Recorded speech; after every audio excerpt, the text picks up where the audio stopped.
li mu indi fii ci gox bi gaa yi vacciné wu leen yéen moo ëpp loo mën a gis ana ñu ko bëgg tàccu leen lii tàccu leen waay ana soppi sën Babacar Bakare Daraman aram loo kumba caam tàccu leen lii waaw ana ñu ko bëgg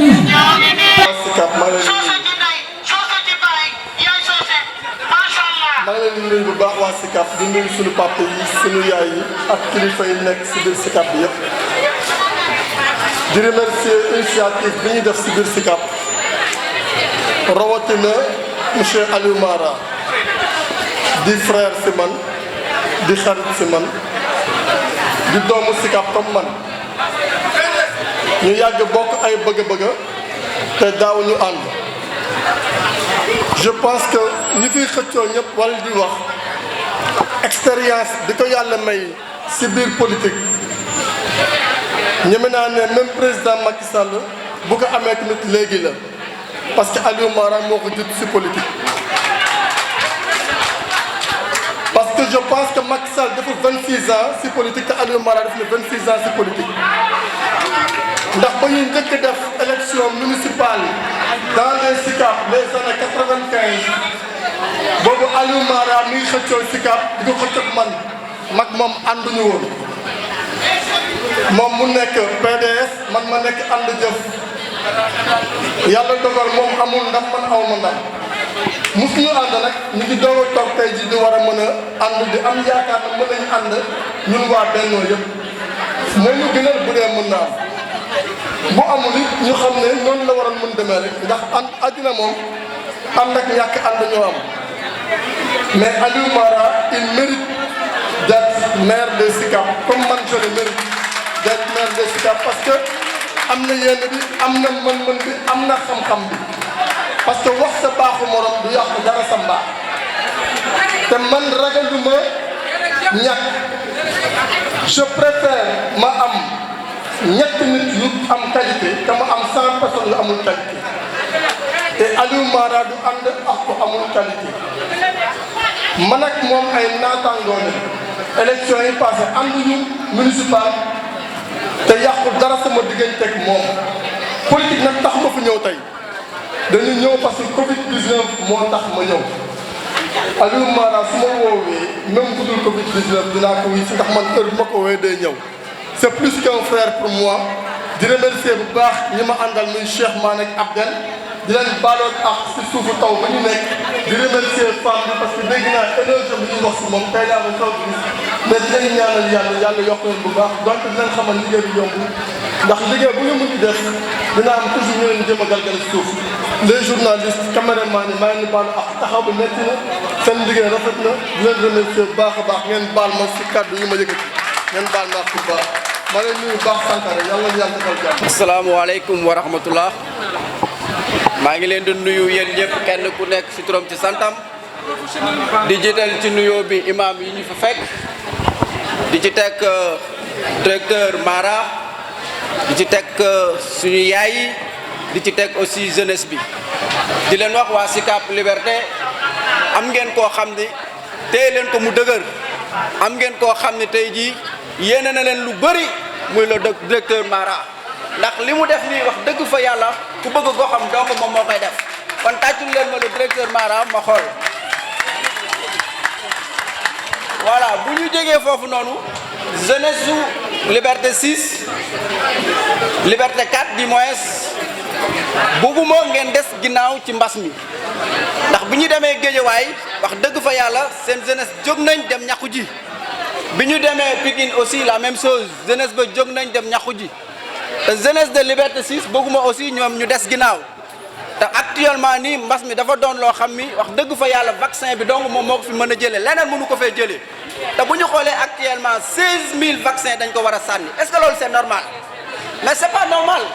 alors que ñun jeunesse bi ñun ñooy yóbbu fu nekk mbas mi bu ñu xoolee suñu yaay yi suñu papa yi suñu yëpp ñun ñooy génn ñooy dem sport ñooy dem entraînement ñooy dem fépp alors que ñun ñoo war a jóg dem sàmm suñu waajur yi sàmm suñu papa yi sàmm suñu yaay yi lan lañ leen mën a sàmmee nag mooy lan mooy ñu dem vacciner ji wu ji nañ dem jëli vaccin bi bu ñu jëlee vaccin bi dinañ aar le Sénégal dinañ aar suñu papa yi dinañ aar suñu yaay yi maa ngi leen di sant di leen gërëm si toogaay bi yàgg na di leen jéggalu aussi maa ngi leen di sant merci beaucoup directeur.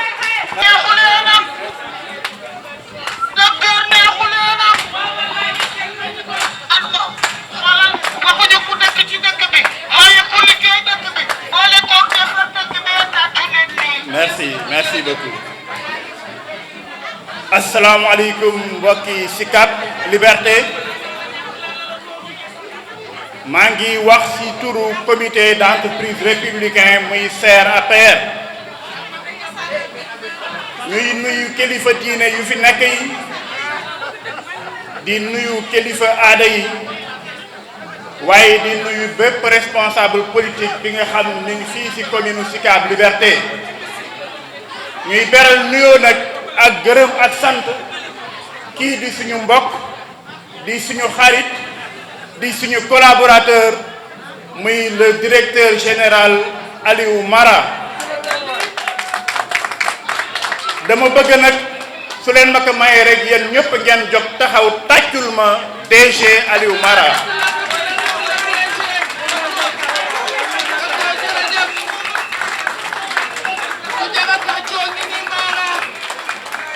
jërë ngeen jëf dinaa ñëwaat léegi ci DG waaye da ngeen may rek ma jàllale benn message bi nga xam ne bokk na ci lu tax président de la république Macky Sall sant ñu liggéey bi ñuy liggéey muy campagne de vaccination bi ku nekk xam ngeen ni feebar bii di Covid di mbas mi doon na li nga xam ni lu fiy jëlee rek moom mooy vaccination. président de la république Macky Sall bu mu xamee ni loolu moo fiy jëlee mu am ci yitte trop am ci farlu bi nga xam ni moo ko permettre mu bokk ci premier chef d'état africain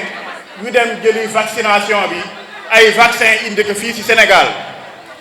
ñu ne itam ñii comité d'entreprise républicain nekk ay nit yi nga xam ni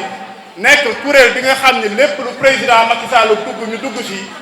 ñun ñoo yëglu ni que président ñun de bëgg nañu ñun waa comité d'entreprise républicain ñu jàppale la ci wàllu sensibilisation ci liy jëm ci vaccination yi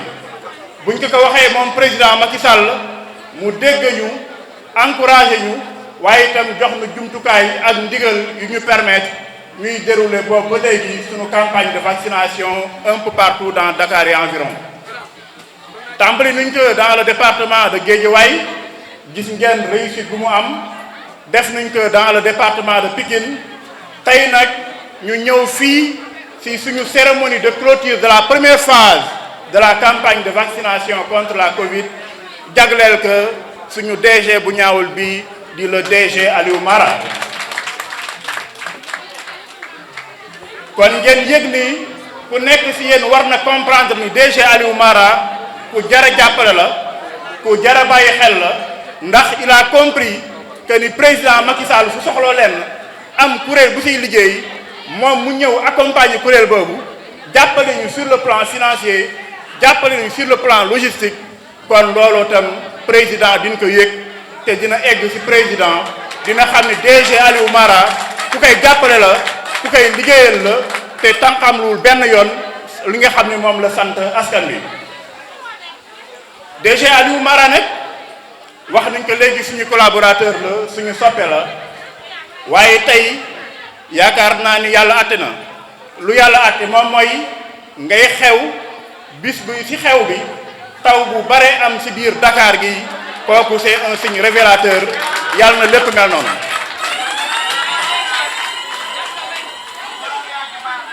kon yéen waa commune de Sicap Liberté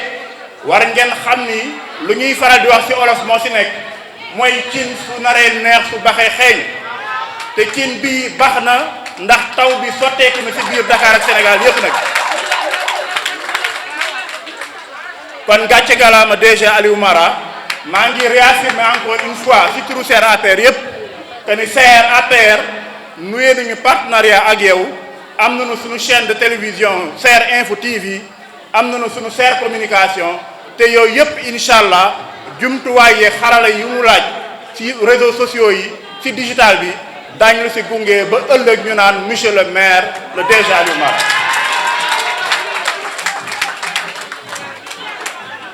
kon DG ñu ngi lay gërëm di la sant encore une fois si mobilisation bu am solo bi ngeen def waaye nag ñuy beral nuyoo ak ziar suñu membre muy soxna Fanta Faye ma bëgg ngeen tàccul ma ko bu baax a baax a baax a baax suñu nuyoo gërëm Fanta Faye rek jàppaleen ni gërëm nañu nuyu waa Sicap yépp ak képp ki nga xam ni ànd na tey ak DG Aliou Mara si activité bi ñuy gërëm nag di sant ñi nga xam ni ñoo ànd di liggéey boobu ba léegi ci comité d'entreprise républicain muy suñuy góor muy suñuy jigéen muy suñuy jeunesse ñooñu nag duñ si seppi rek benn tour muy le président Adi Sall mi nga xam ni il est empêché waaye dafa waroon ñëw teew fii gunge DG Aliou Mara ak ses collaborateurs ci activité bi kon Adi Sall mi ngi lay gërëm DG mi ngi lay féliciter mi ngi lay encourager te encore une fois mi ngi joxe engagement am ak engagement waa SAER si ñu jàppale la yow DG ci bépp entreprise ci bépp activité ak ci sa initiative bi nga xam ne tey jël nga ko ëllëg incha allah daañu dégg au soir du 23 janvier 2022 ñoo ni le maire Aliou Mara loolu am nañ ci yaqin ndax taw tey bi wan nañu ko te incha allah lu ci kanam mooy dàq ñu ngi gërëm ñëpp nag di sant ñëpp bañ a guddal rek ndax itam xaw na naaj te naaj na ba pare sax ñu ngi gërëm ñëpp di sant ñëpp di ziar ñëpp jërë ngeen jëf. bismillahi rahmaani rahim.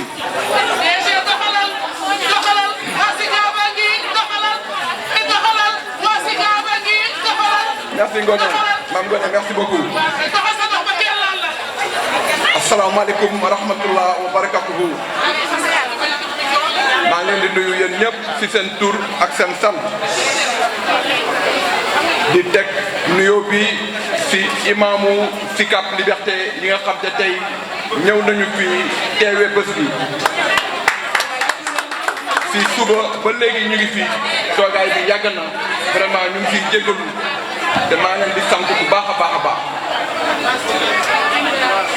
di nuyu délégué de quartier yi ak président de conseil de quartier yi nga xam te tamit ñëw nañ fi depuis ci suba ba léegi ci toogaay bu yàgg bi maa leen di sant di leen gërëm. di nuyu képp kuy responsable képp kuy notable dëkk ci quartier bi. di nuyu le président des comités d'entreprise républicains le docteur Babacar Toumbou ak toute la délégation bi mu àndal.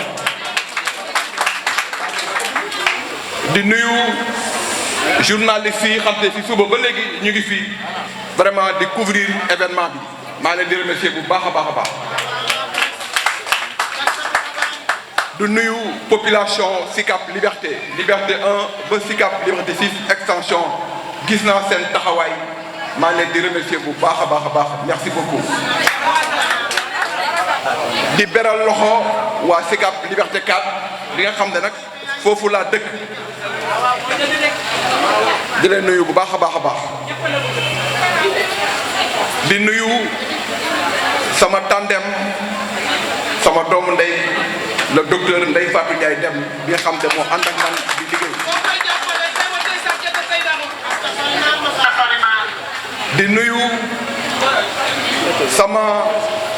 partenaire yi ma nekkal APR mooy jigéen yu rafet yi ngeen gis nii ñu jàkkaarloog man mënuma lim seen tur mais su ma limee juum. gis naa seen taxawaay gis naa seen liggéey bu rafet bi comité d'organisation bi.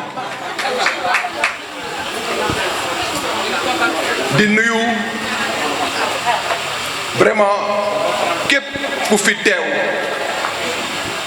gis naa yéen ñëpp seen taxawaay. di nuyu bàjjenu gox ak bàjjenu gox yi ñëw yëpp ñoom ñëpp vraiment gis naa seen liggéey rafet na. di nuyu sama goro yi nga xam te dañoo jóge Thiès ba fii pour ñëw fekkee bés bi sama ay goro yu baax nag sama ay goro yu baax la am ñoo ñëw jóge ba Thiès seet si waaw di nuyu sama jabar parce que sama jabar dafa baax pare daf ma bëgg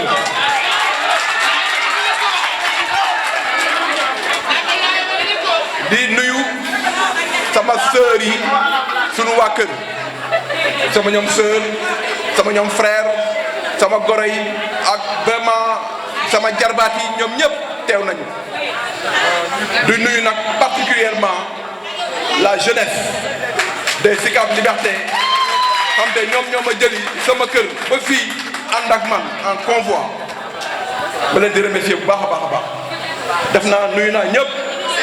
ñoom Omar lii mon frère de parti nuyu naa waa Sicap yëpp yéen ñëpp maa ngi leen di nuyu vraiment ñu fi nekk ñëpp maa ngi leen di nuyu kontaan naa si jotaay kontaan naa si trop tey nag li ñu dajale fii mooy waxtaan sur la sensibilisation si mbas mi nga xam te moo am lëmbale dëkk bi ñu koy wax Covid 19. yéen gis ngeen Covid 19 bi mu fi commencé ba léegi daaw ba léegi mi ngi fii te am na plus de 1000 et quelques morts au Sénégal mais tamit yàlla musal nañu yàlla taxaw nañu ñun Sénégal ba nga xam te on est parvenu à maîtriser la maladie tant bien que mal mais def nañ ci jéego bu rafet ba nga xam te Sénégal au niveau mondial on l'a classé par benn institut ne Sénégal moo jël 2e au niveau mondial nga xam te liggéey nañu liggéey bu mag ci Covid 19 bi te kooku c'est avec la clairvoyance et la perspicacité de notre président le président Macky Sall xam te dafa jox moyen médecins yi jox moyen hôpitaux yi ñu liggéey ci yéen ñëpp gis ngeen ko on fait partie des premiers pays d'Afrique yi nga xam ne fii la vaccin bi yegg si ñuy commencer di vacciner nit ñi dafa am solo moo tax ñuy ñaax nit ñi ne dem leen ngeen vacciner wu li ñu leen di wax naan vaccin bi lii vaccin bi lële yooyu taxawul feebar bu mu mësee am àdduna ba léegi pandémie fu mu mësee am vaccin moo koy faj depuis ay choléra ay rougeole fièvre jaune yooyu yëpp vaccin moo koy faj léegi nag science bi dafa toll foo xam te dafa avancé avec l'informatique comme outil de travail découverte yi day gaaw moo tax am na ñoo xam te bu ñu gisee ñu découvrir rapidement en un laps de temps vaccin bi daf leen di jaaxal dama bëgg comme que loolu moo ñu fi indi tey dama bëgg ngeen vacciné wu te ngeen wax képp koo leen xam seen mbokk yi seen xarit yi ne dose yaa ngi fii poste de santé yi fii centre de santé yi ñu vacciné wu parce que boo vacciné wu parce que ñun boo nekkee jeune feebar bi mën na la dugg mais du la daaneel mais le problème mooy ne que bu la duggee mën nga dem seen kër sa yaay mag la yow ni nga dëgëree moom dëgërul noonu sa papa mag la wala sa maam yow nga wàll ko far moom mën na fa jógee xam nga yàlla jël ba kanam moo tax ngeen war a fagaru il faut te fagaru boobu mooy ñu vacciné wu vraiment maa ngi leen di ñaax ñu vacciné wu di remercier encore waa comité d'entreprise républicain bi xam ne docteur Toumb moo ko jiitee ñu ñëw ci sensibilisation bi bu loolu weesoo man képp ku ma xam Sicap Liberté 4 lañ ma gën a xam mais tamit ci politique lañ ma gën a ràññee parce que politique dama ci dugg bi ma commencé politique c'est en 1991 laa commencé politique fii avec le président Ablaye Wade en 1996 bi ñuy teg l'acte 2 de la décentralisation l'acte 2 waxuma acte 3 acte 2 en 1996 j'ai dirigé la liste du Parti démocratique sénégalais fii dans la commune de Sicap Liberté ma nekk tête de liste proportionnelle madame Seynabou Ka Diallo nekk tête de liste majoritaire boobu ñu ñëw en deuxième position parce que temps boobu parti yi nit ñi xamoon mooy PDS ak parti socialiste gagné ku ñuy wax Amadou Lamine Diallo nekk le maire man ak moom keroog googu comme que élection municipale élection à suffrage indirect la bi ñuy def élection maire bi stade Marius Ndiaye la woon en 1996 man ak Lamine Dial man maa doon le candidat des partis d'opposition fekk temps yooyu 40 conseillers moo amoon ci municipalité bi 40 conseillers opposition bi am 6 conseillers li ci des 34 yi mu nekk le parti socialiste man ak Amadou Lamine Dial ñoo présenté wu je me suis présenté à titre symbolique ma nekk le candidat de l'opposition dans opposition ay AJ ak LDMBT ñoo fi nekkoon comme parti ak PIT ma nekk le candidat de l'opposition. Et ça, c'était en 1996, ma première participation à une élection municipale en tant que tête de liste. Aduna di dox ba daaw ma nekkaat encore à l'APR parce que le président Macky Sall ñoo nekkoon PDS ensemble ñëwandoo APR ma ñëw fekk ci ko à l'APR. Alors bi may ñëw APR ñëwuma au tout début nag de l'APR, ça il faut le reconnaître parce que le tout début de l'APR am na ñu fi nekkoon genre ñoom Omar Ly ak yooyu xam te c'est les membres fondateurs dans les SICAP Liberté mais ma ñoo fekk ci leen fii. élection daaw yi nag bi ñu demee en élection municipale man maa dirigé liste du APR maanaam Benno Bokk Yaakaar lañ demee. Anta Sarr Diacko ma nekk tête de liste majoritaire. Docteur Anta Sarr Diacko nekk tête de liste proportionnelle ñoom Ndeye Fatou Ndiaye Dem docteur Ndeye Fatou Ndiaye Dem ak ñeneen ñëpp nekk ci liste bi ñu diriger ko def fi campagne bu rafet jeunes yi nekk fii ñun ñëpp campagne bu jaar yoon amul xeex amul xuloo tout s'est très bien passé mais yàlla nag mooy dogal yàlla def taxawu Ndakaaru ñëw en première position le maire Santy Sène Agne est devenu maire des SICAP Liberté. Man ma ñëw en deuxième position derrière lui avec mon équipe mais mu xam ne que je suis venu j'ai été un adversaire perspicace man nag dama bëgg waa SICAP xam man SICAP Liberté laa juddoo à la SICAP Liberté 1 SICAP la màggee SICAP la xam SICAP la miin waaw man bi may dëkk SICAP donc xale mbuucaa mbuuc yi ngeen di gis nii yooyu yëpp jaar naa ci koñ yi ruq-ruq yi nekk mbuucaa mbuuc ci biir koñ yi donc xam naa SICAP baax a baax te élection bi ma jëm muy municipalité yi ñu jëm en tant que Benno Bokk Yaakaar dama ci ànd ak équipe boo xam te dañoo am vision am programme xam nañu mbëbëtu SICAP parce que c'est pas la première fois ñuy dugg SICAP yàgg nañu dugg di def ay porte à porte ci kër yi élection présidentielle élection législative référendum yooyu yëpp jaar nañ fi donc xam nañu mbëbëtu SICAP yooyu nag du loo xam te dama koy développer fii parce que loolu taxuñu jóg mais dama bëgg nit ñi xam rek ne ñun dañuy dem élection dans le cadre de Benno Bokk Yaakaar bu doon sama sago dañuy jël profil ki nga xam te doomu SICAP la SICAP xam nañ ko xam na SICAP bëgg na SICAP am na yërmande ci waa SICAP xam na mbébétu SICAP jeune SICAP yi xam nañ ko te buñ ko joxee ay moyens dina faj soxla SICAP mais nag soxla SICAP buñ koy faj du moom rek moo koy faj day ànd ak waa SICAP poser problème bi résoudre problème bi parce que loolu la ñuy wax intelligence économique territoriale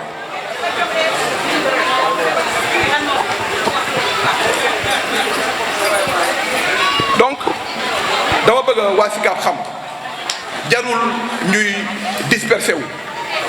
ku nekk di déclarer candidature fii kii di déclarer candidature fële nañu toog waxtaan juboo trouver un consensus jiital ki nga xam te buñ ko jiitalee si la ñu gën a am chance gagner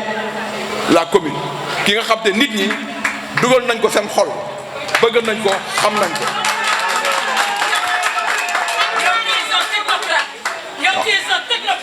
Nous avons besoin d'un maire intellectuel.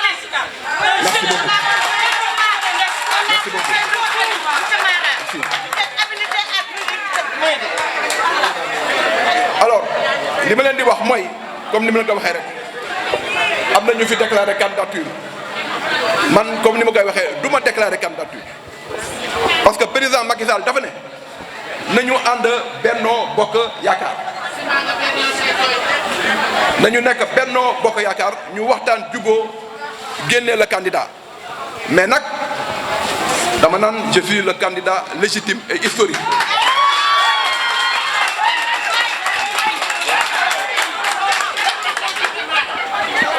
yàlla may na ma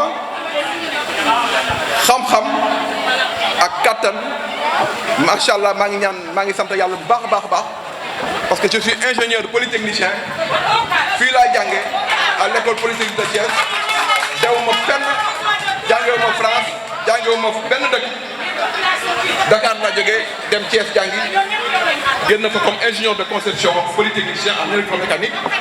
Et aujourd'hui, je suis à l'APIX comme administrateur des zones économiques spéciales. Je connais la promotion des investissements.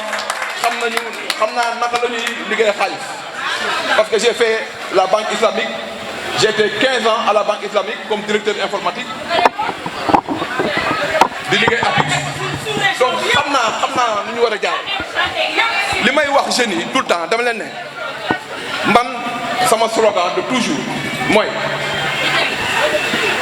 da ngay jàngal napp dama lay jàngal lu ñuy napp mais du ma napp di la may pour la politique boo xam te damay jël sama xaalis di la may di maye ngay génn non maye nag du fi ñàkk parce que on est dans un pays de dialogue un pays social il faut ñuy jàppalante mais nag ku lay may toujours jàppale wu la man su ma lay jàppale dama lay won buntu fooy jaaree ñu encadré leen fexe ba nga am foo téye nga xam te nga gis Aliou Mara ak bañ ko gis da ngay demal sa bopp loolu la moo tax ma ne les jeunes de Sicap Liberté les femmes de Sicap Liberté la population de Sicap Liberté je suis déterminé à prendre les choses en main pour ñu soxal suñu Sicap am na détermination yàgg ngeen ma gis ci terrain bi. vraiment waaw na gaay fair play. mënoon naa li ma yàlla may mënoon naa bañ def politique en toute honnêteté en toute humilité mënoon naa bañ def politique mais dama dëkk ci gox bi dëkk ak ñoo xam te doole yi yemuñu il faut ñu jàppalante ma gis sama jeunesse gis sama ay doom gis sama ay rak gis sama ay jarbaat affaire yi dëgër ma ne il faut ma wàcc sur le terrain jàppante parce que la définition de la politique c'est l'art de gérer la cité waaw man je ne croise pas les bras je me mets avec la population ñu wàcc ñi ma xam ñi may ànd ak ñëpp xam nañ ma damay ànd ak ñoom sur le terrain même su ma ñëwee ak sama oto ñu nekk quelque part damay wàcc sama oto ñu dugg ci terrain bi dugg ci kër yi man loolu laa xam moo tax nag ma leen di wax en tout cas moi je suis là je suis à votre disposition mais nag yàlla mooy tànn le dernier mot revient à Dieu yàlla mooy tànn dama teg lépp ci loxo yàlla ku yàlla tànn rek ñu xam ne kooku la asalaamaaleykum wa rahmatullah wa barakatuh. ku bëgg président tàccul may xool Sénégal déglu leen ma mag lu ko jógloo wax loo ko seen mébét leen mu sotti ndax waa ji ngeen doon seet gis naa ko Macky lañ koy woowee Sall ngaari gédé président nge déglu ma tuuti ma xamal la nim sedde te yaru noon la nande te sax li ma gën a neex ci Macky xol bi dafa laa bëri yërmande ana ñi bëgg Aliou Maraay Aliou Mara sama waa ji lay woyal kii moo bëgg Seydina Muhammad ya Rasulallah warooñu tasoo suñu yaakaar na xooñu kollëre ñu boole woon te warooñu